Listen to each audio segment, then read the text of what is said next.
이 시장에서 제일 이상한 사람을 꼽으라면 모두가 한 목소리로 말합니다. 그 꽃집 할머니 있잖아. 꽃을 파는 사람은 분명 할머니예요. 하지만 손님은 거의 없는데 새벽마다 도매시장 트럭이 할머니의 가게 앞에 멈춥니다. 적게는 10박스, 많을 땐 30박스씩. 그 꽃들을 어디에 쓰는 건지 아무도 모릅니다. 저게 다 팔리긴 하냐? 혹시 다른 데로 빼돌리는 거 아냐? 그렇게 쌓여만 가던 꽃더미들. 그리고 며칠 뒤 할머니의 지하실 문이 열리던 날 모두가 숨을 삼켰습니다. 이 모든 이야기는 한 달 전 낡은 꽃집에서 시작되었습니다. 무슨 일이 있었던 걸까요? 구독과 좋아요 눌러주시면 오늘 하루 행운이 찾아올 거예요. 도심 외곽 재래시장의 가장 깊숙한 곳, 사람들의 발길이 뜸한 그 골목 끝자락에 작은 꽃집이 하나 있었습니다. 해바라기 꽃방. 낡은 간판에 바랜 글씨로 적힌 이름이었죠. 이 가게의 주인은 윤명자 할머니, 올해 73의 작은 체구를 가진 여인이었습니다. 매일 아침 6시면 어김없이 철문을 올리는 할머니의 손은 주름투성이었지만 꽃을 다루는 솜씨만큼은 누구보다 섬세했어요. 장미 한 송이를 집어들 때도 카네이션의 시든 잎을 떼어낼 때도 그 손길에는 묘한 온기가 담겨 있었습니다. 가게 안은 언제나 향기로 가득했어요. 백합의 진한 향과 프리지아의 달콤한 냄새, 거기에 장미의 은은한 향까지.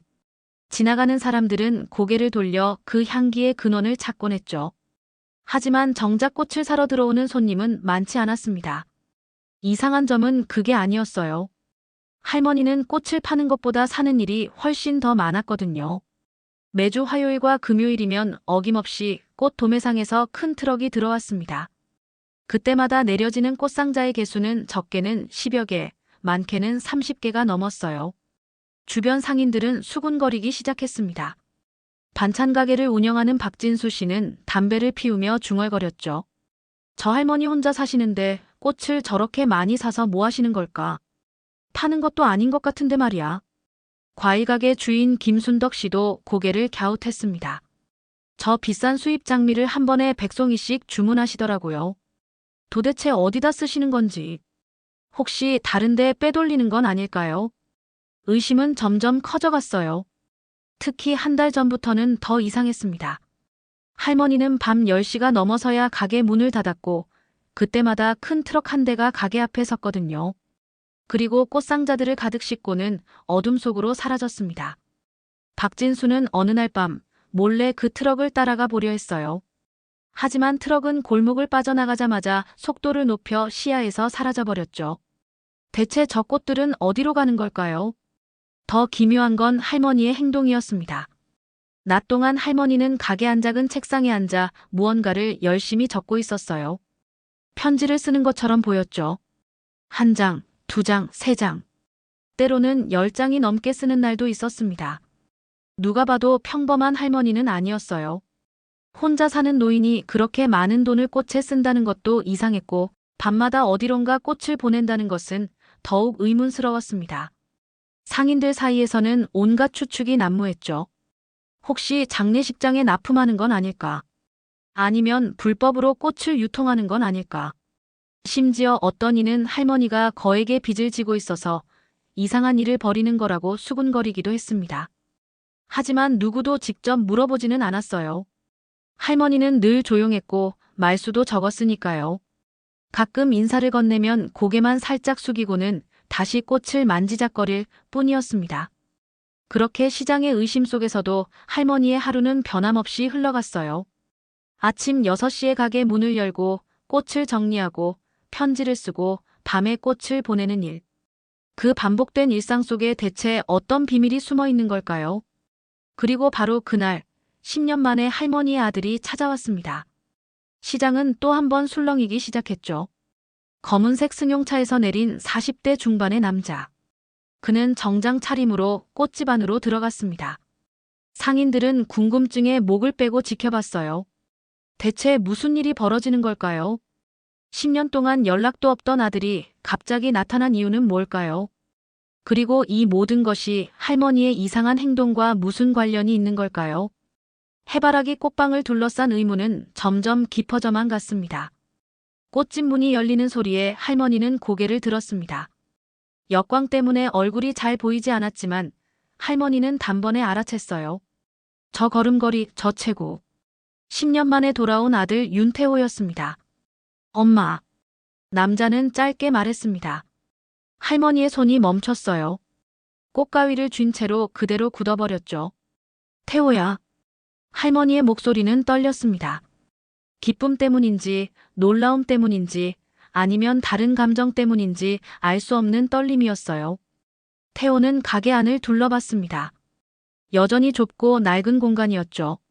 10년 전 자신이 떠날 때와 달라진 게 하나도 없었어요. 아니, 달라진 게 있었습니다. 꽃이 훨씬 더 많아졌더군요. 가게 구석구석 심지어 천장 가까이까지 꽃병들이 빼곡히 들어차 있었습니다. 잘 지내셨어요? 태호는 물었지만 정작 어머니의 얼굴을 똑바로 보지는 못했습니다. 할머니는 고개를 끄덕였어요. 그래, 잘 지낸다. 너는? 할머니의 질문에 태호는 잠깐 머뭇거렸습니다. 저도 잘 지내요. 서울에서 부동산 일하면서요. 짧은 침묵이 흘렀습니다. 가게 밖에서는 상인들의 웅성거리는 소리가 들려왔어요. 모두들 이 모자의 재회를 지켜보고 있었던 거죠. 태호는 불편한 듯 목을 가다듬었습니다. 앉아라. 할머니가 작은 의자를 내밀었어요. 태호는 앉지 않았습니다. 서 있는 게 편하다는 듯 가방만 내려놓았죠. 할머니는 다시 꽃을 다듬기 시작했습니다. 아들과 대화하면서도 손은 멈추지 않았어요. 엄마, 저 여기 볼 일이 있어서 온 건 아니고요. 태호는 말을 꺼냈습니다. 할머니는 대답하지 않았어요. 그저 가위질을 계속할 뿐이었죠. 이 동네 재개발 소식 들으셨어요? 할머니의 손이 미세하게 떨렸습니다. 재개발이 들어오면 이 가게도 철거될 거예요. 태호는 계속 말했습니다. 하지만 지금 파시면 보상금을 2배로 받을 수 있어요. 제가 알아봤는데 여기 땅값이 많이 올랐더라고요. 할머니는 여전히 침묵했습니다. 엄마, 이제 나이도 있으시고 이 좁은 가게에서 계속 이러실 건 아니잖아요. 태호의 목소리에는 조급함이 묻어났어요. 제가 좋은 곳 알아볼게요. 깨끗한 아파트에서 편하게 사시면 되죠. 그리고 남은 돈은 제가 잘 관리해드리고요. 할머니는 천천히 고개를 들었습니다. 그 눈빛을 본 태호는 움찔했어요. 할머니의 눈에는 슬픔도 분노도 아닌 무언가가 담겨 있었습니다. 체념일까요? 아니면 실망일까요? 태호야. 할머니가 입을 열었습니다. 너 10년 동안 한 번도 전화 안 했지. 태호는 할 말을 잃었어요. 명절에도 내 생일에도 아프다는 소식 들었을 때도 할머니의 목소리는 떨리지 않았습니다. 오히려 너무나 차분했죠. 그런데 오늘은 왔구나. 재개발 이야기를 하러. 할머니는 다시 꽃을 내려다봤습니다. 태호는 변명하려 했지만 입이 떨어지지 않았어요. 뭐라고 말해야 할지 몰랐던 거죠. 엄마, 그게 아니라. 태호는 겨우 말을 이었습니다. 저도 바빴고 사업도 힘들었고. 할머니는 손을 저었어요. 됐다. 내가 바쁜 건 안다. 그래서 이해한다. 하지만 이 가게는 못 팔아. 할머니의 말에 태호는 인상을 찌푸렸습니다. 엄마, 왜 그러세요? 이 낡은 가게가 뭐가 그리 중요하다고. 할머니는 대답하지 않았어요. 그저 꽃잎을 한 장씩 정리할 뿐이었습니다. 태호는 한숨을 쉬었어요. 알겠어요. 천천히 생각해보세요. 그는 가방을 집어들었습니다. 그런데 며칠 후에 지은이가 올 거예요. 할머니는 고개를 들었죠. 지은이가. 네, 며느리요. 병원 같이 가시자고요. 요즘 어머니 건강이 안 좋으시다면서요. 할머니는 고개를 저었습니다. 난 안 아프다. 하지만 태호는 이미 문을 향해 걸어가고 있었어요. 그래도 검진은 받아보셔야죠. 나이가 나이니까. 그는 문을 열었습니다. 그럼 며칠 후에 지은이 보내드릴게요. 태호가 나간 뒤 할머니는 한참을 그 자리에 앉아 있었습니다. 손에 쥔 장미 한 송이가 천천히 시들어가고 있었어요. 할머니는 그 꽃을 내려다보며 중얼거렸습니다. 내가 아프다고. 누가 그런 말을 한 거지. 밖에서는 상인들이 수군거렸습니다. 박진수는 담배를 한 모금 빨아들이며 말했죠. 아들이 온 지 10년 만인데 30분도 안 있다 갔네. 김순덕도 고개를 저었어요. 재개발 이야기하러 온 거 아니겠어요? 저 할머니 참 불쌍하다. 그날 밤 할머니는 평소보다 늦게까지 가게에 남아 있었습니다. 편지를 쓰고 있었어요. 평소보다 더 많은 편지를 썼죠. 1장, 2장, 3장. 10장이 넘어갈 때까지 할머니의 손은 쉬지 않았습니다. 창밖으로 보름달이 떠올랐어요. 그 달빛 아래 할머니의 그림자가 길게 늘어져 있었습니다. 그리고 며칠 후 정말로 며느리 지은이 나타났습니다. 그녀의 손에는 큰 봉투가 들려 있었죠. 며칠 후 화요일 오전, 꽃 배송 트럭이 막 떠난 직후였습니다. 할머니는 새로 도착한 꽃들을 정리하고 있었어요. 그때 가게 문이 열렸습니다. 어머니. 부드러운 목소리가 들려왔죠. 할머니는 고개를 들었습니다. 30대 중반으로 보이는 여자가 밝게 웃으며 서 있었어요. 단정한 옷차림에 화장도 깔끔하게 한 모습이었죠. 며느리 지은이었습니다. 지은아. 할머니는 반갑다는 듯 손을 내저었어요. 하지만 일어나지는 않았습니다. 무릎이 좋지 않아서였죠. 지은은 빠르게 다가와 할머니의 손을 잡았습니다. 어머니, 오랜만이에요. 잘 지내셨죠? 그래, 잘 지낸다. 할머니는 고개를 끄덕였어요. 너도 잘 지냈고. 지은은 할머니의 손을 꼭 쥐었습니다. 손이 많이 거칠어지셨네요. 일 많이 하셨어요. 할머니는 웃었습니다. 꽃 만지다 보면 그렇지 뭐. 지은은 가게 안을 둘러봤어요. 태호에게 들은 것보다 꽃이 훨씬 더 많았습니다. 이 좁은 공간에 어떻게 이렇게 많은 꽃을 들여놓은 건지 신기할 정도였죠. 어머니, 꽃이 정말 많네요. 장사 잘 되세요. 할머니는 고개를 저었습니다. 파는 것보다 사는 게 많아.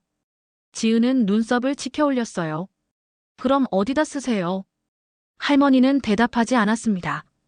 그저 꽃을 정리하는 손을 멈추지 않았죠. 지은은 가방에서 봉투를 꺼냈습니다. 어머니, 오늘 병원 같이 가요. 태호 오빠가 말했잖아요. 건강검진 받으셔야 한다고. 할머니는 고개를 저었어요. 난 안 아프다. 병원 갈 필요 없어. 그래도 검진은 받아보셔야죠. 지은은 부드럽게 말했습니다. 나이 드시면 혈압도 체크해야 하고 혈당도 봐야 하잖아요. 그리고 요즘 자꾸 깜빡깜빡 하신다면서요. 할머니는 고개를 들었습니다. 누가 그런 소리를 했어? 태호 오빠가요. 지은은 웃으며 말했습니다. 어머니가 요즘 물건을 자주 잃어버리신대요. 그리고 같은 말을 여러 번 하신다고. 할머니는 인상을 찌푸렸어요. 난 그런 적 없는데. 어머니. 지은의 목소리가 한층 더 부드러워졌습니다. 혹시 모르잖아요. 미리 체크해두면 좋죠. 그리고 저도 어머니 걱정돼서요. 혼자 계시니까. 할머니는 한숨을 쉬었습니다. 알았어. 그럼 다음에 가지. 오늘 가요. 지은은 단호하게 말했어요. 제가 예약까지 다 해놨어요. 지금 가면 딱 맞아요. 할머니는 난처한 표정을 지었습니다. 오늘은 안 돼. 꽃 정리해야 하고 편지도 써야 해. 편지요? 지은이 물었습니다. 무슨 편지요? 할머니는 입을 다물었어요. 그냥. 지은은 할머니의 책상 쪽을 슬쩍 바라봤습니다.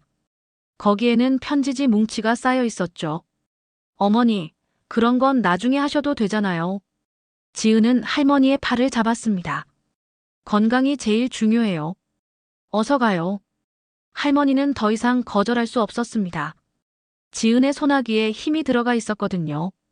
결국 할머니는 일어섰습니다. 무릎이 욱신거렸지만 내색하지 않았어요. 알았어. 잠깐만 기다려. 옷 좀 갈아입고. 지은은 고개를 저었습니다. 그냥 가셔도 돼요. 병원인데 뭐. 어서요. 둘은 가게를 나섰습니다. 밖에서 지켜보던 박진수는 고개를 갸웃했어요. 며느리가 온 것 같은데 할머니 표정이 별로 안 좋아 보이네. 김순덕도 고개를 끄덕였습니다. 팔을 붙잡고 가는 게 영 불편해 보여요. 병원까지는 차로 15분 거리였습니다. 지은은 운전하면서 말을 걸었어요. 어머니, 요즘 약은 잘 드세요. 혈압약 계속 드시죠. 할머니는 고개를 끄덕였습니다. 먹고 있어. 잘하셨어요. 지은은 백미러로 할머니를 힐끗 봤습니다. 그리고 약 더 필요하시면 말씀하세요. 제가 챙겨드릴게요. 할머니는 대답하지 않았어요. 창밖 풍경만 바라보고 있었죠. 병원에 도착했습니다. 지은은 할머니를 데리고 진료실로 향했어요. 접수를 하고 대기실에 앉아서 기다렸습니다. 할머니는 계속 시계를 봤어요. 꽃집이 걱정됐던 거죠. 오래 안 걸려요. 지은은 할머니를 안심시켰습니다. 금방 끝나요. 할머니는 고개를 끄덕였지만 불안한 기색이 역력했습니다. 그때 간호사가 이름을 불렀어요. 윤명자 보호자님. 지은이 일어났습니다. 할머니도 따라 일어섰죠. 둘은 진료실 안으로 들어갔습니다. 의사는 50대 중반의 남자였어요. 안녕하세요. 어디가 불편하세요? 지은이 먼저 입을 열었습니다. 선생님, 어머니가 요즘 자꾸 헷갈려 하세요. 치매 검사 좀 받아봐야 할 것 같아요. 할머니는 깜짝 놀라 지은을 쳐다봤습니다. 난 안 그래. 멀쩡해. 어머니. 지은은 할머니의 손을 잡았습니다. 그냥 한번 검사해보는 거예요. 확인만 하는 거라고요.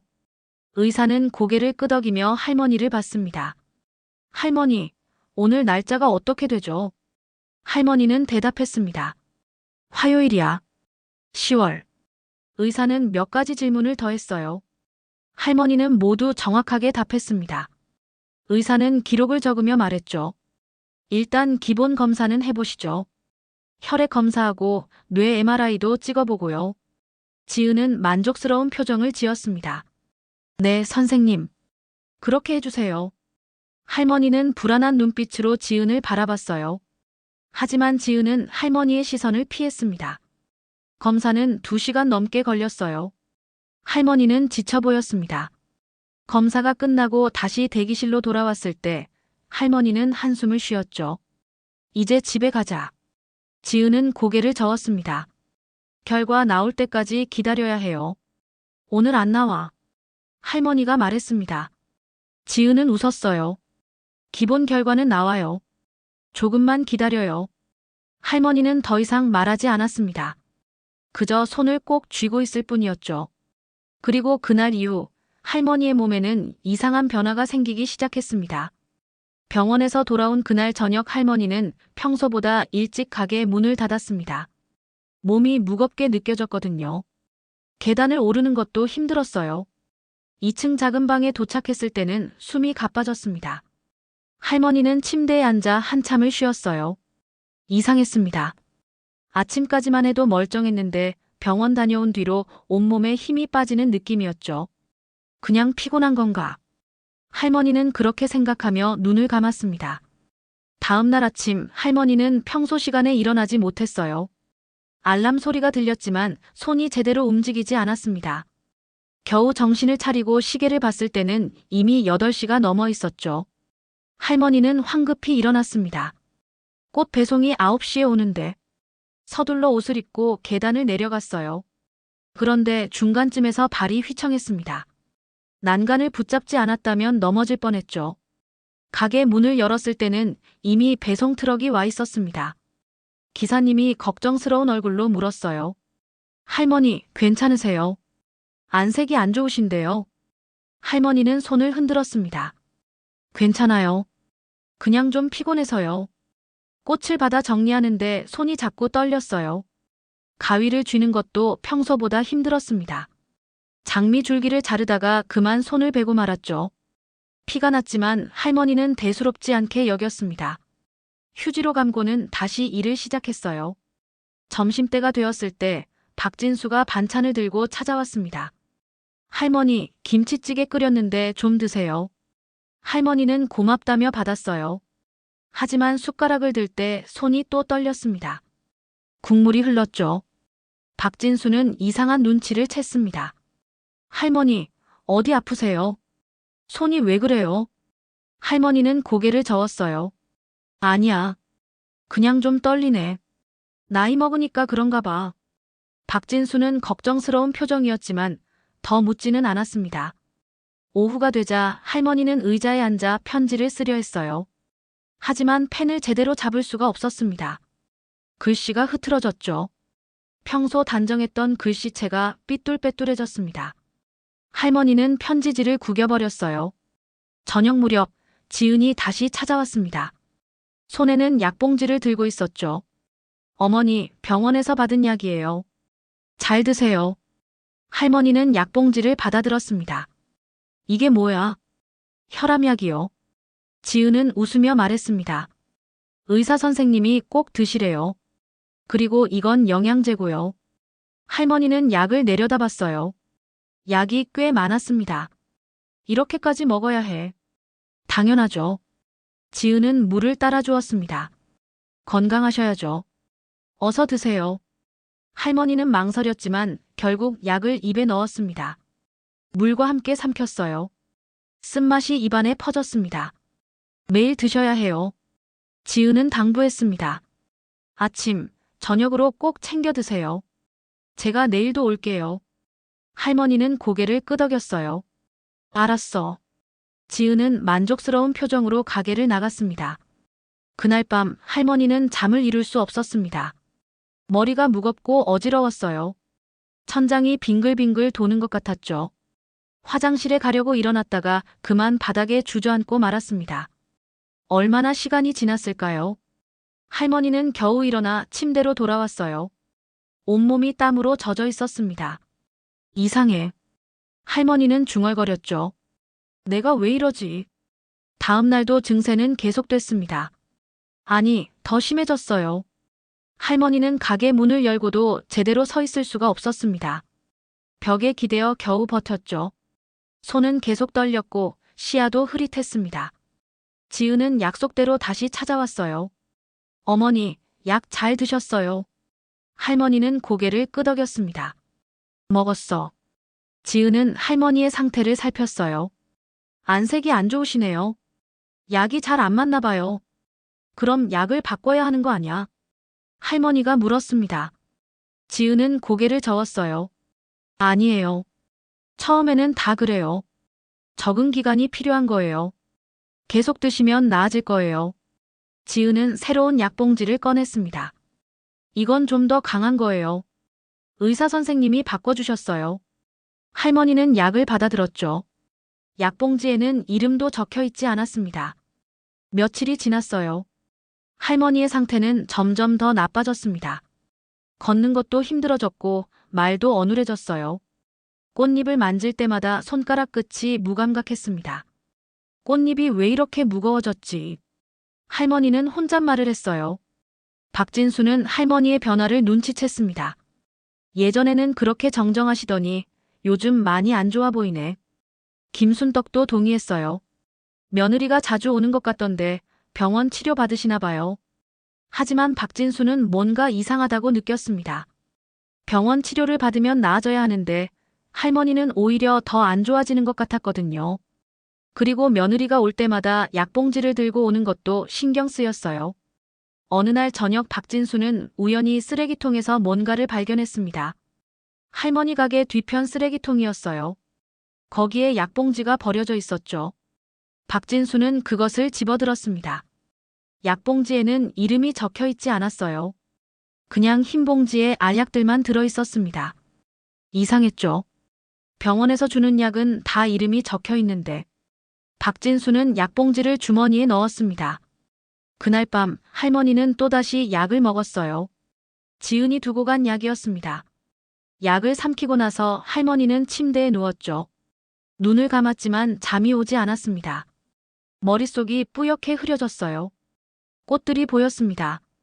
수백 송이의 장미가 할머니 주위를 빙글빙글 돌았어요. 환각이었죠. 할머니는 손을 뻗었지만 꽃들은 손에 잡히지 않았습니다. 그리고 멀리서 누군가의 목소리가 들렸어요. 어머니. 지은의 목소리였습니다. 아니, 태호의 목소리이기도 했죠. 두 목소리가 겹쳐서 들렸어요. 이제 그만 쉬세요. 모든 걸 내려놓으세요. 할머니는 눈을 떴습니다. 아무도 없었어요. 그저 어두운 방 안이었죠. 할머니는 떨리는 손으로 이마를 짚었습니다. 땀이 흘러내렸어요. 내가 정말 아픈 건가? 아니면 그때 핸드폰이 울렸습니다.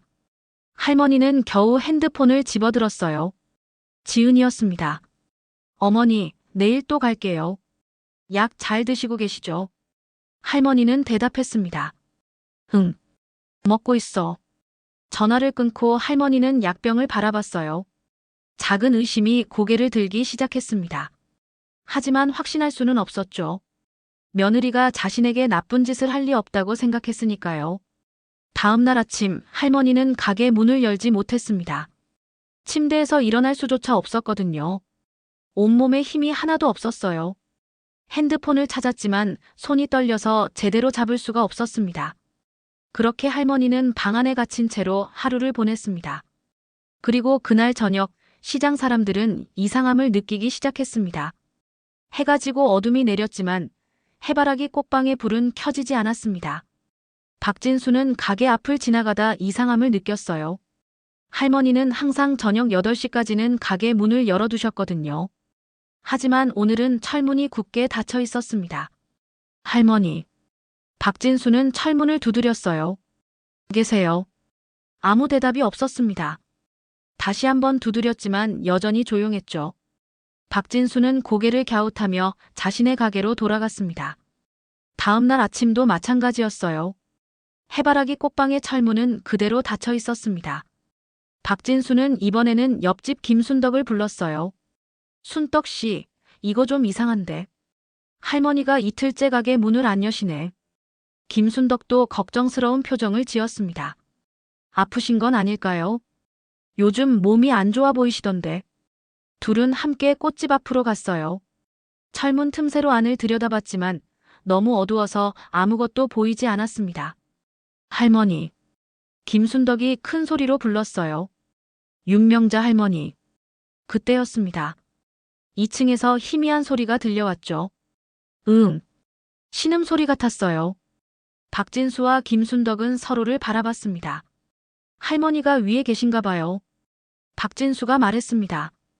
2층으로 올라가는 계단이 옆에 있잖아요. 둘은 건물 옆쪽으로 돌아갔어요. 좁은 철제 계단이 2층으로 이어져 있었습니다. 박진수가 먼저 계단을 올라갔습니다. 낡은 계단이 삐걱거렸어요. 2층 문 앞에 도착했을 때 박진수는 조심스럽게 문을 두드렸습니다. 할머니, 저 박진수예요. 괜찮으세요? 안에서 또다시 신음소리가 들렸습니다. 더 약하고 힘없는 소리였어요. 박진수는 문손잡이를 잡았습니다. 잠겨있지 않았죠. 문이 천천히 열렸습니다. 안은 어두웠어요. 커튼이 쳐져 있어서 햇빛도 들어오지 않았습니다. 할머니. 박진수는 안으로 들어갔어요. 김순덕도 뒤따라 들어왔습니다. 침대 위에 할머니가 누워 있었어요. 이불을 덮고 있었지만 온몸이 떨리는 게 보였습니다. 할머니. 김순덕이 달려가 할머니의 손을 잡았습니다. 손이 차갑고 축축했어요. 땀이 흠뻑 배어 있었죠. 할머니, 어디 아프세요? 병원 가야 하는 거 아니에요. 할머니는 간신히 눈을 떴습니다. 눈동자에 초점이 없었어요. 입술이 바짝 말라 있었습니다. 물. 할머니가 겨우 말했어요. 물 좀. 박진수는 서둘러 부엌으로 갔습니다. 컵에 물을 따라 가져왔죠. 김순덕이 할머니를 부축해 일으켰어요. 할머니는 물을 마셨습니다. 하지만 손이 떨려서 물이 흘렀죠. 김순덕이 컵을 잡아주었습니다. 천천히 드세요. 물을 마시고 나서 할머니는 조금 정신을 차린 것 같았어요. 고마워. 할머니가 말했습니다. 미안해. 패 끼쳐서. 박진수는 고개를 저었어요. 무슨 말씀을 그렇게 하세요? 그런데 대체 무슨 일이세요? 할머니는 대답하지 못했습니다. 그저 힘없이 고개를 떨어뜨렸어요. 김순덕은 방 안을 둘러봤습니다. 침대 옆 작은 탁자 위에 약병들이 놓여 있었어요. 꽤 많은 양이었습니다. 이 약들 다 드시는 거예요? 김순덕이 물었습니다. 할머니는 고개를 끄덕였어요. 며느리가 줬어. 병원에서 받았다고. 김순덕은 약병을 집어들었습니다. 하지만 약병에는 아무것도 적혀 있지 않았어요. 이상한데요. 김순덕이 말했습니다. 병원 약은 다 라벨이 붙어 있는데 이건 그냥 흰 봉지잖아요. 박진수도 다가와 약을 봤어요. 며칠 전 쓰레기통에서 본 약봉지와 똑같았습니다. 할머니. 박진수가 조심스럽게 물었습니다. 이 약 드시고 나서 몸이 안 좋아지신 거 아니에요? 할머니는 눈을 감았어요. 잘 모르겠어. 원래 아파서 약을 먹는 건지, 약을 먹어서 아픈 건지. 박진수와 김순덕은 서로를 바라봤습니다. 둘 다 같은 생각을 하고 있었어요. 뭔가 이상하다고. 박진수는 약봉지를 주머니에 넣었습니다. 할머니, 일단 병원 가셔야 할 것 같아요. 제가 모셔다 드릴게요. 아니야. 할머니가 손을 저었습니다. 괜찮아. 그냥 좀 쉬면 나아질 거야. 하지만 할머니의 상태는 괜찮아 보이지 않았어요. 박진수는 강하게 말했습니다. 안 돼요. 지금 당장 가셔야 해요. 그때 계단에서 발소리가 들렸습니다. 누군가 올라오고 있었어요. 셋은 문 쪽을 바라봤습니다. 문이 활짝 열리며 여자가 들어왔죠. 지은이었습니다. 어머니. 지은은 놀란 표정으로 방 안을 둘러봤어요. 무슨 일이세요? 이분들은 누구시고? 박진수가 나섰습니다. 저희는 옆 가게 하는 사람들이에요. 할머니가 이틀째 가게 문을 안 여시길래 걱정돼서 왔죠. 지은의 얼굴이 굳었습니다. 아, 그러셨군요. 걱정해 주셔서 감사해요. 하지만 이제 괜찮아요. 제가 있으니까. 김순덕이 끼어들었어요. 할머니 상태가 안 좋으신 것 같은데 병원 가셔야 하는 거 아니에요. 병원은 제가 모시고 갈게요. 지은은 단호하게 말했습니다. 가족이니까요. 걱정해 주셔서 고맙지만 이제 가보세요. 박진수는 뭔가 더 말하려 했지만 지은의 차가운 눈빛에 입을 다물었습니다. 할머니. 김순덕이 할머니에게 말했어요. 힘드시면 언제든 부르세요. 바로 올게요. 할머니는 고개를 끄덕였습니다. 고마워. 정말 고마워. 박진수와 김순덕은 어쩔 수 없이 방을 나갔어요. 계단을 내려가면서도 계속 뒤를 돌아봤습니다. 뭔가 찝찝한 느낌이 들었거든요. 박진수는 중얼거렸어요. 저 며느리 뭔가 이상해. 그렇게 느껴져요.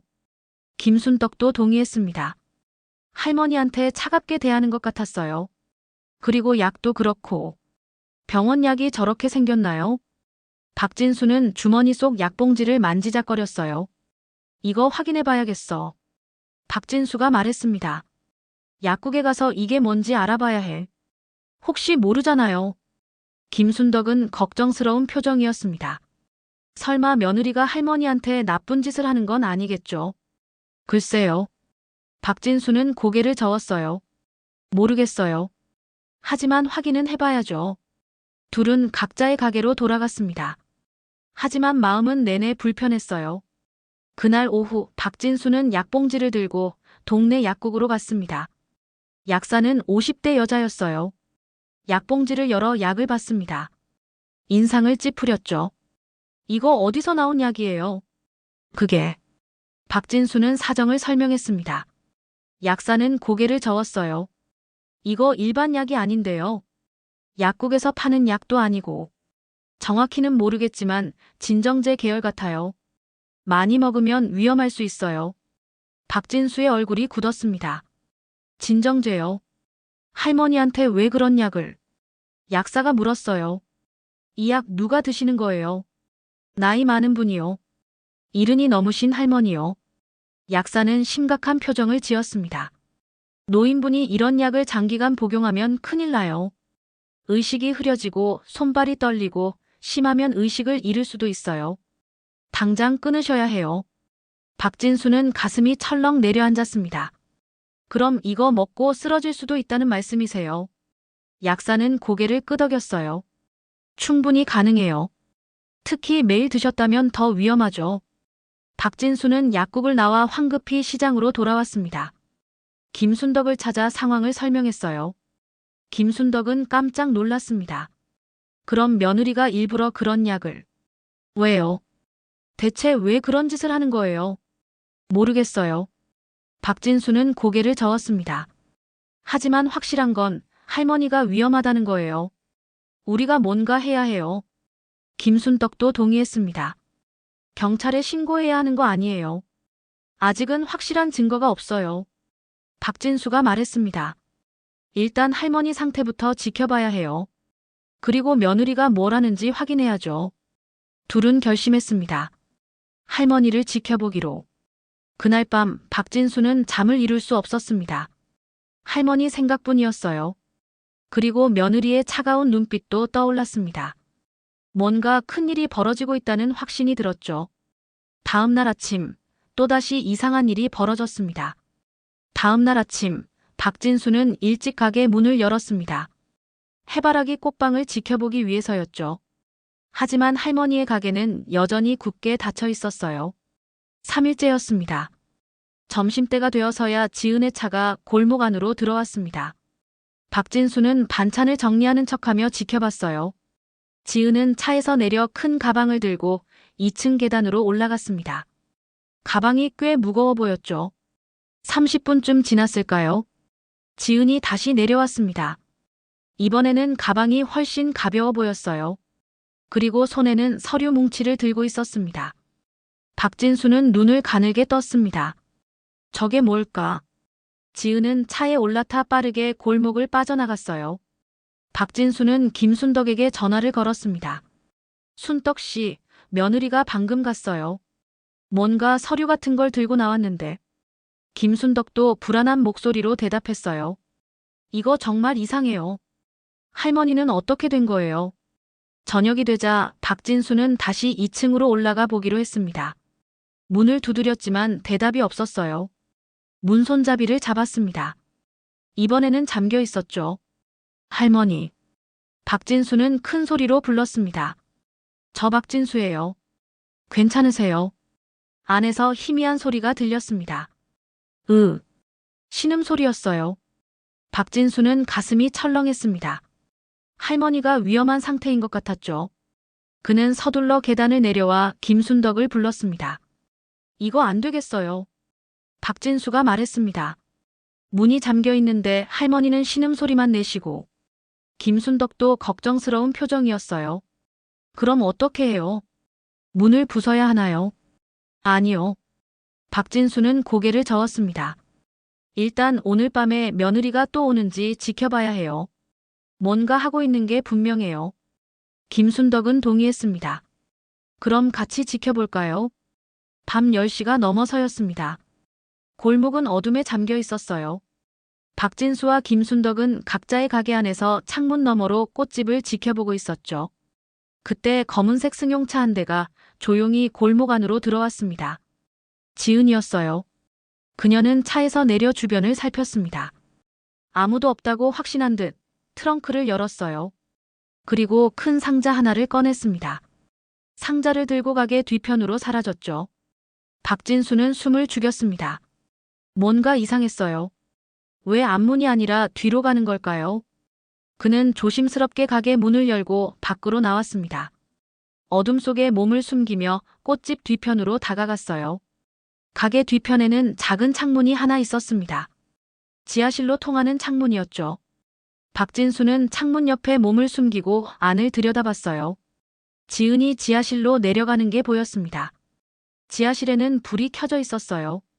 희미한 전구 불빛 아래 지은은 상자를 바닥에 내려놓았습니다. 그리고 주변을 둘러보더니 무언가를 정리하기 시작했어요. 꽃다발들이 여기저기 널려 있었습니다. 박진수는 눈을 크게 떴습니다. 저게 할머니가 밤마다 트럭으로 보내던 꽃들인가. 그런데 왜 지하실에 있는 거지? 지은은 말라버린 꽃다발들을 상자에 담기 시작했어요. 그 옆에는 편지들이 수북이 쌓여 있었습니다. 편지 한 장을 집어든 지은은 내용을 훑어봤습니다. 그리고는 비웃듯 코웃음을 쳤어요. 입모양으로 무언가 중얼거리는 게 보였습니다. 박진수는 더 자세히 보려고 몸을 기울였어요. 그때였습니다. 발밑에 있던 빈 깡통을 밟고 말았죠. 철컥. 작은 소리였지만 조용한 밤에는 크게 들렸습니다. 지은이 고개를 번쩍 들었어요. 누구세요? 그녀의 목소리가 날카로웠습니다. 박진수는 황급히 몸을 숨겼습니다. 심장이 빠르게 뛰었어요. 지은이 지하실에서 올라오는 소리가 들렸습니다. 그녀는 뒤편 문을 열고 밖으로 나왔어요. 손전등을 켜고 주변을 비췄습니다. 누구야? 거기 누구 있어? 지은의 목소리에는 긴장감이 묻어났습니다. 박진수는 숨도 쉬지 않고 쓰레기통 뒤에 웅크리고 있었어요. 손전등 불빛이 그의 머리 위를 스쳐 지나갔습니다. 한참 동안 지은은 주변을 살폈어요. 박진수는 온몸이 굳어 있었습니다. 다리가 저려왔지만 움직일 수 없었죠.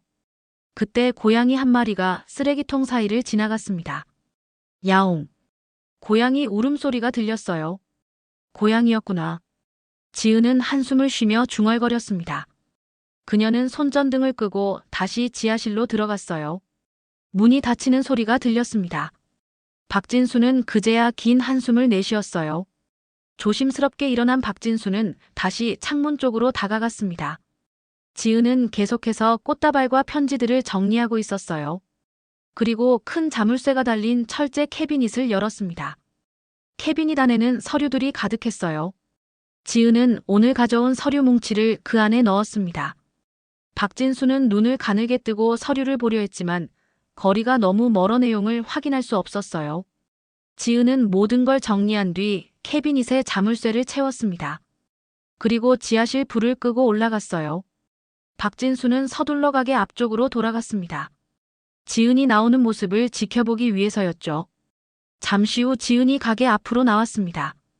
차에 올라타기 전 그녀는 2층 창문을 올려다봤어요. 커튼 사이로 희미한 불빛이 새어나오고 있었습니다. 지은은 만족스러운 듯 고개를 끄덕이고는 차에 올라탔습니다. 차가 골목을 빠져나간 뒤 박진수는 김순덕에게 전화를 걸었어요. 순덕 씨, 큰일 났어요. 지하실에 뭔가 있어요. 꽃이랑 편지들, 그리고 서류들. 김순덕은 놀란 목소리로 물었습니다. 무슨 서류요? 모르겠어요. 박진수가 대답했습니다.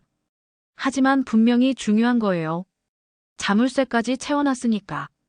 그리고 할머니가 쓴 편지들도 전부 거기 있었어요. 말라버린 꽃다발이랑 같이. 김순덕은 한참 생각하더니 말했습니다. 내일 아침에 경찰에 신고해야겠어요. 이건 분명히 뭔가 잘못된 거예요. 박진수도 동의했어요. 네, 그래야 할 것 같아요. 할머니가 위험해요. 하지만 그날 밤 박진수는 또 다른 것을 목격하게 됩니다. 새벽 2시쯤이었어요. 잠들지 못하고 창가에 앉아있던 박진수는 또다시 차 한 대가 들어오는 걸 봤습니다. 이번에는 지은이 아니었어요. 남자였습니다. 정장을 입은 40대 남자. 할머니의 아들 태호였어요. 그는 가게 뒤편으로 들어갔습니다. 10분쯤 지나자 다시 나왔는데 손에 서류 봉투를 들고 있었어요. 박진수는 깨달았습니다. 아들과 며느리가 함께 뭔가를 꾸미고 있다는 것을. 둘 다 밤중에 몰래 드나들며 할머니 몰래 무언가를 하고 있었던 거죠. 그리고 그것은 분명 할머니에게 해가 되는 일이었습니다. 다음 날 아침 박진수는 김순덕과 함께 경찰서로 향했습니다. 하지만 경찰은 회의적이었어요. 증거가 부족하다는 거였죠. 약도 처방약일 수 있고 서류도 가족 간의 일일 수 있다고 했습니다. 하지만 할머니가 위험해요. 박진수는 애타게 말했습니다. 3일째 가게 문도 안 열고 신음소리만 들려요. 경찰은 한숨을 쉬었습니다. 일단 가서 확인해보죠. 하지만 가족이 있으면 강제로 들어갈 수는 없어요. 경찰과 함께 꽃집으로 돌아왔을 때 마침 지은이 나타났습니다. 무슨 일이세요? 그녀는 당황한 표정으로 물었어요. 경찰이 설명했습니다. 신고가 들어와서요. 어머니 상태 확인하러 왔습니다. 지은의 얼굴이 굳었지만 곧 미소를 지었어요. 아, 네. 어머니는 지금 주무시고 계세요. 많이 편찮으셔서요. 경찰이 물었습니다. 들어가서 확인해도 될까요? 지은은 잠시 망설이더니 고개를 끄덕였습니다. 2층으로 올라갔습니다. 방 안은 여전히 어두웠어요. 할머니는 침대에 누워 있었습니다. 경찰이 다가가 할머니를 살폈어요. 할머니는 눈을 뜨지 못했습니다. 숨은 쉬고 있었지만 의식이 거의 없어 보였죠. 병원에 가셔야 할 것 같은데요. 경찰이 말했습니다. 지은은 고개를 끄덕였어요. 네, 오늘 모시고 갈 예정이에요. 경찰은 더 이상 할 말이 없었습니다. 가족이 병원에 데려간다는데 강제로 할 수 있는 게 없었죠. 박진수는 답답했습니다. 하지만 어쩔 수 없었어요. 경찰과 함께 밖으로 나왔습니다. 그때 할머니의 손이 미세하게 움직였습니다. 침대 밑으로 뭔가를 밀어내듯 움직인 거였죠. 박진수는 그것을 놓치지 않았습니다. 경찰이 떠난 뒤 박진수는 계속 그 장면을 떠올렸습니다. 할머니의 손이 움직이던 모습, 침대 밑으로 무언가를 밀어내듯 했던 그 동작. 분명 의미가 있었을 거예요. 할머니가 무언가를 숨겨둔 게 아닐까요? 그날 오후, 지은의 차가 다시 나타났습니다. 이번에는 구급차도 함께 왔어요. 박진수와 김순덕, 그리고 시장 사람들이 모두 나와 지켜봤습니다. 할머니가 들것에 실려 나왔어요. 얼굴이 창백했고 눈은 감겨 있었습니다. 어디로 모시고 가세요? 김순덕이 물었습니다. 지은은 짧게 대답했어요. 종합병원이요. 정밀검사 받으셔야 해서요. 구급차 문이 닫혔고 사이렌 소리와 함께 골목을 빠져나갔습니다. 지은도 자신의 차를 타고 따라갔어요. 골목은 다시 조용해졌습니다. 박진수는 꽃집을 바라봤어요. 지금이 기회였습니다. 할머니가 침대 밑에 숨겨둔 게 뭔지 확인해야 했죠. 순덕 씨. 박진수가 김순덕을 불렀습니다. 우리 지금 들어가 봐야 해요. 김순덕은 놀란 표정을 지었어요. 그게 무슨 말이에요? 그건 불법 침입 아니에요. 박진수는 고개를 저었습니다. 할머니가 뭔가 숨겨놨어요. 분명히 중요한 거예요. 김순덕은 망설였습니다. 하지만 박진수의 진지한 표정을 보고는 결심한 듯 고개를 끄덕였어요. 알았어요. 하지만 빨리 해야 해요. 며느리가 언제 돌아올지 모르니까. 둘은 2층 계단으로 올라갔습니다. 문은 잠겨 있지 않았어요. 구급차가 서둘러 가느라 잠그는 걸 잊은 모양이었죠. 박진수는 조심스럽게 문을 열었습니다. 방 안은 여전히 약 냄새가 났어요. 침대로 다가간 박진수는 무릎을 꿇고 침대 밑을 들여다봤습니다. 어두웠지만 뭔가 보였어요. 작은 상자였습니다. 박진수는 손을 뻗어 상자를 꺼냈어요. 낡은 과자 상자였죠. 상자를 열었습니다. 안에는 여러 가지가 들어있었어요. 통장, 도장, 그리고 편지 몇 통. 박진수는 통장을 펼쳐봤습니다. 잔액이 거의 없었어요. 한 달 전만 해도 3천만 원이 넘게 있었는데 지금은 10만 원도 남지 않았습니다. 이게 뭐예요? 김순덕이 물었습니다. 박진수는 통장 내역을 보여줬어요. 여기 보세요. 큰 돈이 몇 차례 빠져나갔어요. 전부 한 달 사이에. 김순덕은 눈을 크게 떴습니다. 3천만 원이나. 누가 이걸 빼간 거예요? 며느리겠죠. 박진수가 말했습니다. 아니면 아들이거나. 둘은 편지를 꺼냈어요. 첫 번째 편지는 할머니가 요양원에 보낼 예정이었던 것 같았습니다. 정성스러운 글씨로 위로의 말이 적혀 있었죠. 두 번째 편지는 달랐습니다. 할머니가 누군가에게 쓴 편지였어요. 받는 사람 이름은 없었지만 내용을 보니 아들에게 쓴 것 같았습니다. 박진수는 소리내어 읽었어요. 태호야. 엄마가 이 편지를 쓰는 건 마지막일지도 모른다. 요즘 몸이 많이 이상해. 약을 먹고 나면 정신이 흐려지고 손발이 떨려. 지은이가 주는 약인데 뭔가 이상한 것 같아. 하지만 확신할 수가 없구나.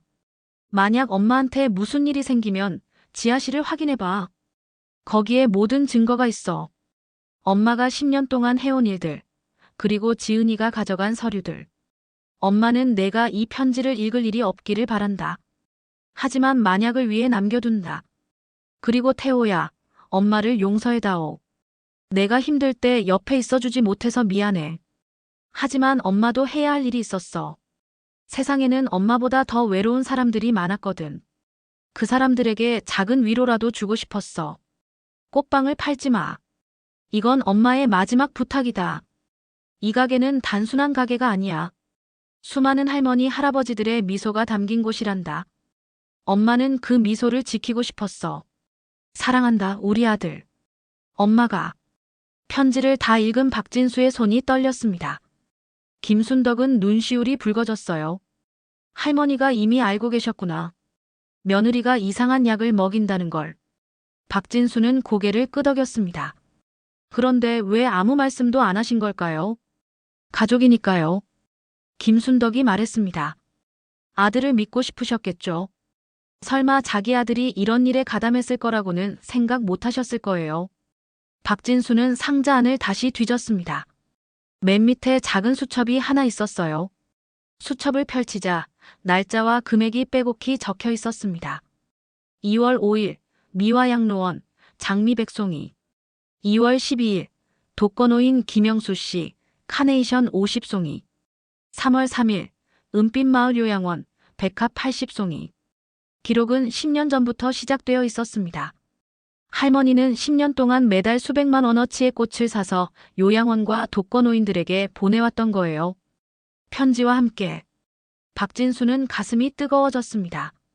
이분이 이런 일을 하고 계셨구나. 김순덕도 수첩을 보며 눈물을 닦았어요. 우리가 의심하고 수군거리는 동안 할머니는 이렇게 좋은 일을 하고 계셨네요. 박진수는 수첩을 덮었습니다. 그런데 이 돈은 어디서 난 거예요? 김순덕이 물었습니다. 박진수는 상자 밑을 더 뒤졌어요. 작은 사진 한 장이 나왔습니다. 젊은 시절의 할머니와 한 남자가 함께 찍은 사진이었죠. 뒤에 글씨가 적혀 있었어요. 1985년 당신과 함께. 여보, 당신이 남긴 보험금으로 좋은 일 하며 살게요. 꼭 행복하게 살게요. 박진수는 이해했습니다. 할머니는 돌아가신 남편의 보험금으로 10년 동안 선행을 해온 거였어요. 그리고 그 돈을 며느리가 빼간 거예요. 김순덕이 분노에 찬 목소리로 말했습니다. 어떻게 이럴 수가 있어요? 박진수는 상자를 다시 침대 밑에 넣었습니다. 아니에요. 이건 우리가 가지고 나가야 해요. 증거니까. 그때였습니다. 아래층에서 문 열리는 소리가 들렸어요. 누군가 들어오고 있었습니다. 박진수와 김순덕은 서로를 바라봤습니다. 며느리가 벌써 돌아온 걸까요? 발소리가 계단을 올라왔습니다. 둘은 황급히 숨을 곳을 찾았어요. 하지만 좁은 방에는 숨을 곳이 없었습니다. 문이 열렸습니다. 들어온 사람은 지은이 아니었어요. 태호였습니다. 할머니의 아들. 그는 방 안에 있는 박진수와 김순덕을 보고 깜짝 놀랐어요. 누구세요? 여기서 뭐 하는 거예요? 박진수는 상자를 꼭 안고 있었습니다. 저희는 옆 가게 하는 사람들이에요. 박진수가 말했습니다. 할머니한테 드릴 게 있어서 왔는데. 태호는 의심스러운 눈빛으로 상자를 바라봤어요. 그게 뭔데요? 박진수는 상자를 더욱 꼭 안았습니다. 할머니 물건이에요. 태호는 다가왔습니다. 그럼 저한테 주세요. 제가 가족이니까. 박진수는 뒤로 물러섰어요. 안 돼요. 이건 할머니가 숨겨놓으신 거예요. 당신들한테 빼앗기지 않으려고. 태호의 얼굴이 굳었습니다. 뭐라고요? 박진수는 당당하게 말했습니다. 다 알아요. 당신과 당신 부인이 할머니한테 한 짓. 할머니 돈 빼돌린 것도, 이상한 약 먹인 것도. 태호는 잠시 말이 없었습니다. 그러다 갑자기 웃기 시작했어요. 냉소적인 웃음이었죠. 알아요. 그래서요. 증거라도 있어요. 박진수는 상자를 들어 올렸습니다. 여기다 있어요. 통장 내역도 할머니가 쓴 편지도. 태호의 웃음이 멈췄습니다. 그는 진지한 표정으로 박진수를 바라봤어요. 그거 내놔요. 안 그러면 뭐요? 김순덕이 끼어들었습니다. 경찰 부를 거예요. 아니, 벌써 불렀어요. 거짓말이었습니다. 하지만 태호는 당황한 표정을 지었어요. 박진수는 그 틈을 타 김순덕과 함께 문을 향해 달려갔습니다. 태호가 팔을 뻗었지만 둘은 이미 문 밖으로 나가고 있었죠. 계단을 내려가는데 발을 헛디딜 뻔했습니다. 박진수는 간신히 균형을 잡았어요. 뒤에서 태호가 쫓아왔습니다. 서요. 그거 내놓으라고요. 박진수와 김순덕은 골목으로 뛰어나갔습니다. 시장 사람들이 소동을 듣고 나왔어요. 무슨 일이에요? 박진수는 숨을 헐떡이며 말했습니다. 경찰. 경찰 불러주세요. 이 사람이 할머니한테 나쁜 짓을 했어요. 태호는 골목 입구에서 멈춰 섰습니다. 주변에 사람들이 너무 많았거든요.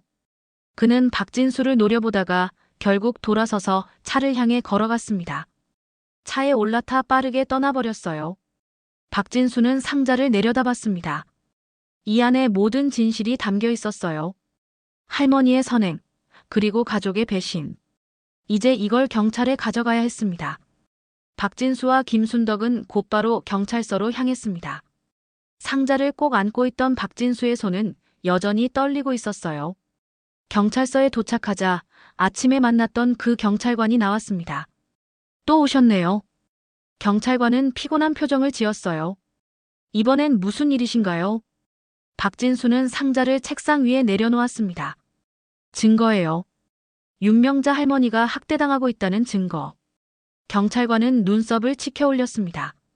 상자를 열자 통장과 편지, 수첩이 나왔어요. 박진수는 하나씩 설명했습니다. 여기 보세요. 한 달 사이에 3천만 원이 빠져나갔어요. 전부 며느리 명의 계좌로. 그리고 이 편지는 할머니가 직접 쓰신 거예요. 며느리가 이상한 약을 먹인다고 적혀 있어요. 경찰관은 편지를 읽었습니다. 표정이 점점 굳어졌어요. 그리고 이 수첩은요. 김순덕이 수첩을 펼쳐 보였습니다. 할머니가 10년 동안 요양원과 독거노인들에게 꽃을 보내온 기록이에요. 매달 수백만 원씩 쓰셨어요. 경찰관은 수첩을 넘기며 감탄했습니다.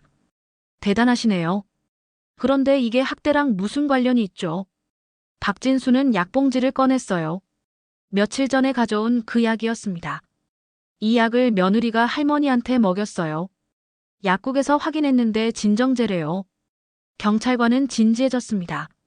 진정제요? 네. 박진수가 말했습니다.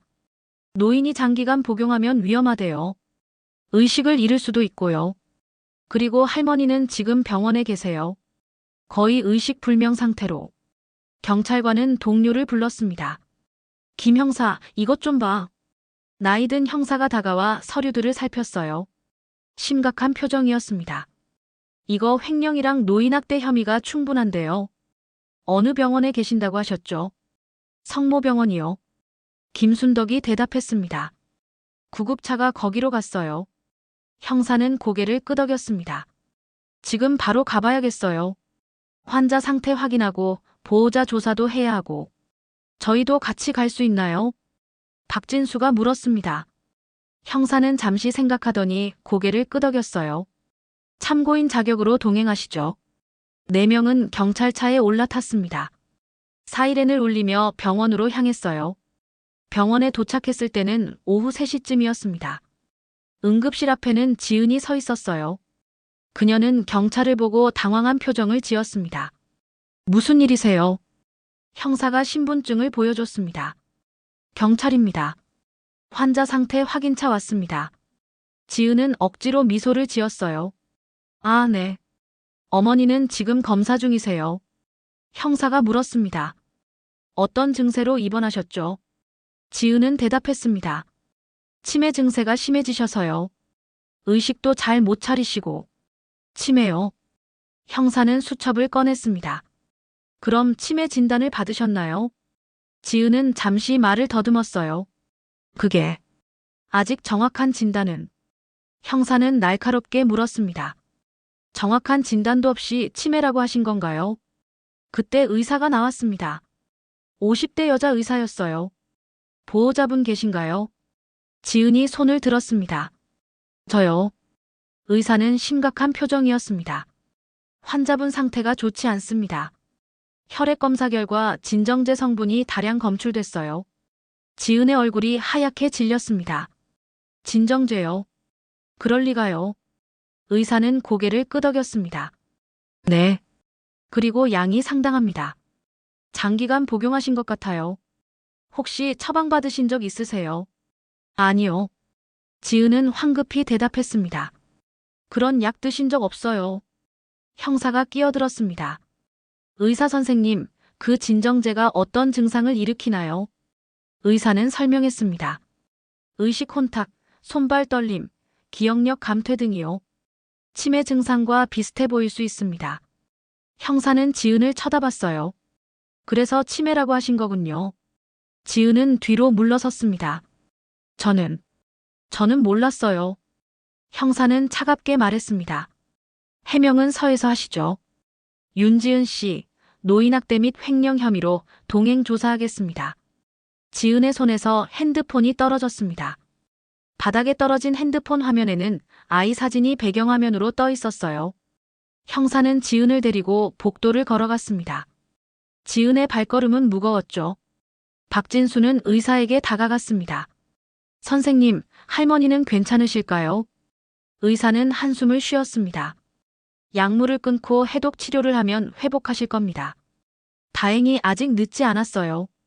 하지만 며칠 더 늦었으면 생명이 위험했을 겁니다. 박진수는 가슴을 쓸어내렸습니다. 할머니를 볼 수 있을까요? 의사는 고개를 끄덕였어요. 잠깐이면 돼요. 중환자실에 계시거든요. 박진수와 김순덕은 의사를 따라 중환자실로 향했습니다. 유리창 너머로 할머니가 보였어요. 여러 기계에 연결되어 있었지만 숨을 쉬고 계셨습니다. 박진수는 유리창에 손을 댔어요. 할머니, 이제 괜찮으실 거예요.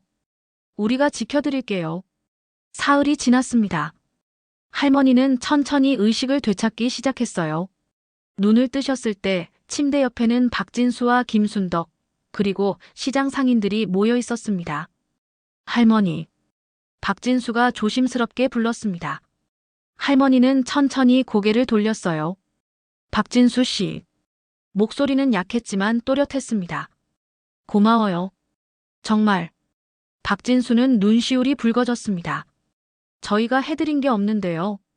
할머니가 혼자 다 견디셨잖아요. 일주일 후 할머니는 일반 병실로 옮겨졌습니다. 그날 오후 예상치 못한 방문객들이 찾아왔어요.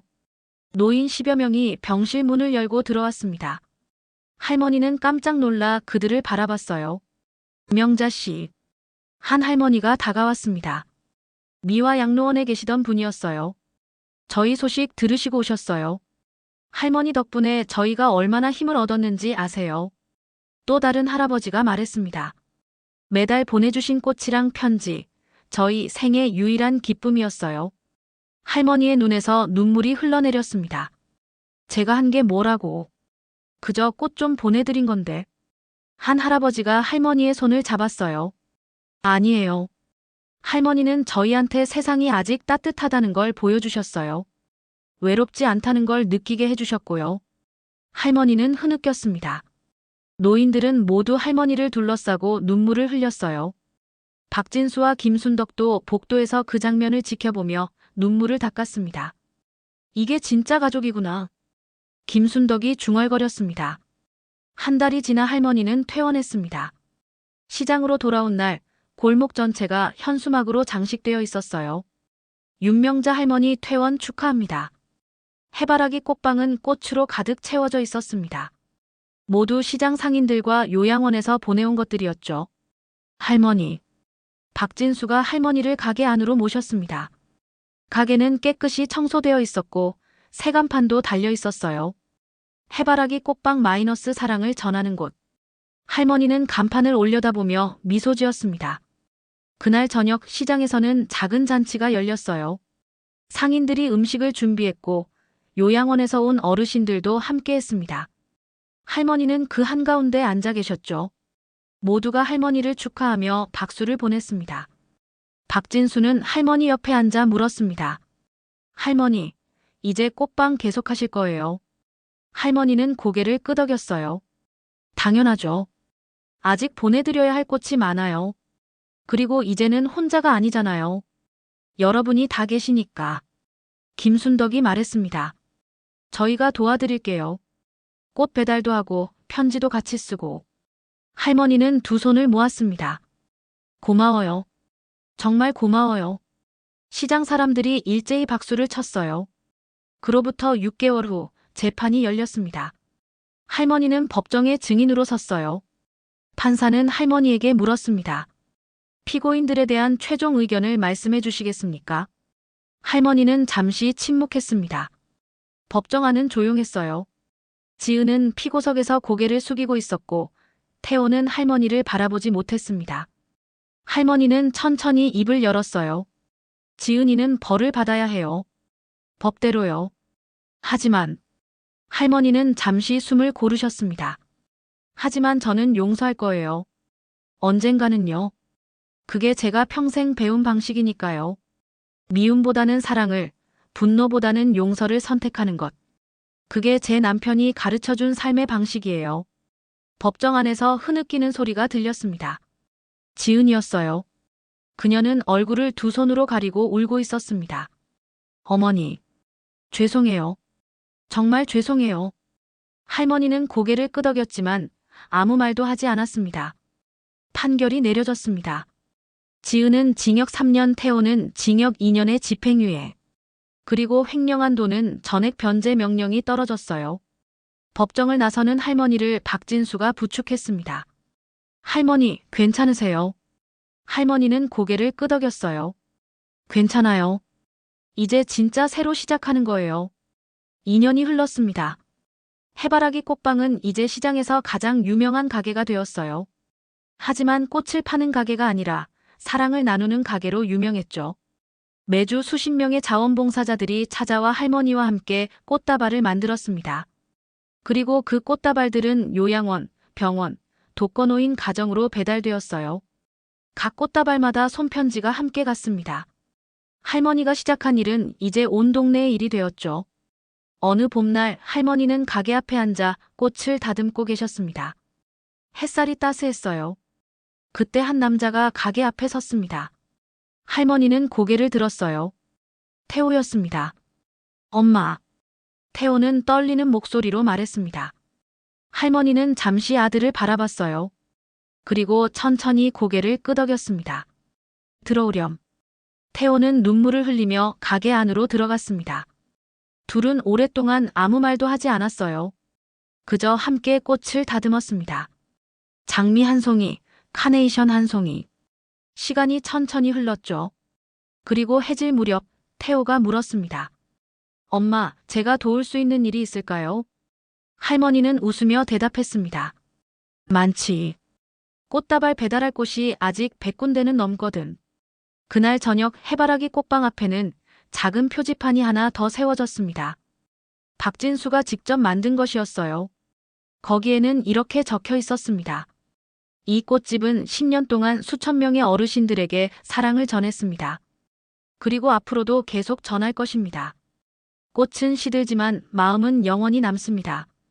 이것이 윤명자 할머니가 우리에게 가르쳐 준 것입니다.